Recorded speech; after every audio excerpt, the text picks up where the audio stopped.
என்னை இந்நாள் வரையிலும் காத்தது அந்த கிருபை மாத்திரமே. எத்தனையோ தவறு செய்த நேரத்திலும், ஆண்டவருக்கு பிரியமில்லாதது செய்த நேரத்திலும் என் தேவன் இரக்கம் பாராட்டி நம்மை கட்டி அணைத்து மறுபடியுமாய் சேர்த்து கொள்கிற அந்த அன்பு எத்தனை அது எதனால் மாத்திரம் தெரியுமா? அவரோட கிருபை எத்தனை பெரிதாக இருக்கிறது. இயேசு கிறிஸ்துவானவர் என்ற வேளையிலும் உன்னை கட்டி அணைக்கிற தேவனாக இருக்கிறார். ஒருவே புறம்பே இருக்கிறாயோ, தள்ளி இருக்கிறீங்களா, இல்லை பாவத்தில் விழுந்து கிடக்கிறீங்களா, என் தேவன் இந்த வேளையில் உனக்காக இறங்கி வந்திருக்கிறார். உங்களை கட்டி அணைக்கிறார். கொஞ்சம் யோசிச்சு பாருங்களேன். இயேசு கிறிஸ்துவானவர் நமக்கு முன்பதாக நின்று உங்களை கட்டி அணைக்கும் போது எத்தனை ஒரு ஆனந்தம். இந்த வேளையில் அவர் கிருபை நம்ம இதுவரையிலும் தாங்கிற்று, இனிமேலும் தாங்கும், சுமக்கும். ஆமென். இந்த கிருபைக்கு நாம் பாத்திரவான்களாக, அதை நாம் உதாசனப்படுத்தாதபடிக்கு, or let us cherish and celebrate the grace of Jesus Christ that is in us this morning. இந்த கிருபையை நாம் கொண்டாடுவோமே. ஆமென். நன்றி ஆண்டவரே. என்ன சொல்லியிருந்த கரங்களை உயர்த்தி, ஆண்டவரே என்னுடைய கிருபைக்கு நன்றி.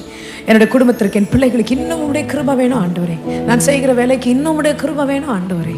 என்னோட வாழ்க்கையில இன்னும் உடைய கிருபை வேணும் ஆண்டவரே என்று சொல்லுங்க. இது போதாது, இன்னும் வேணும் ஆண்டவரே. ஆமென். ஹல்லேலூயா.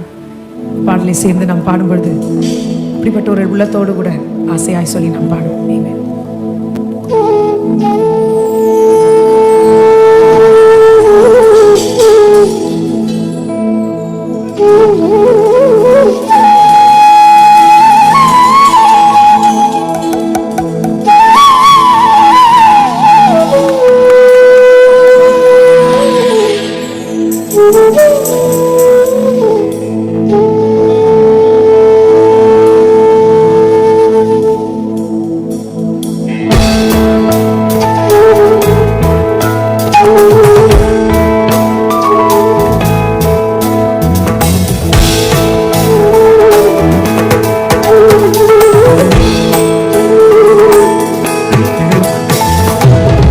கிருபையே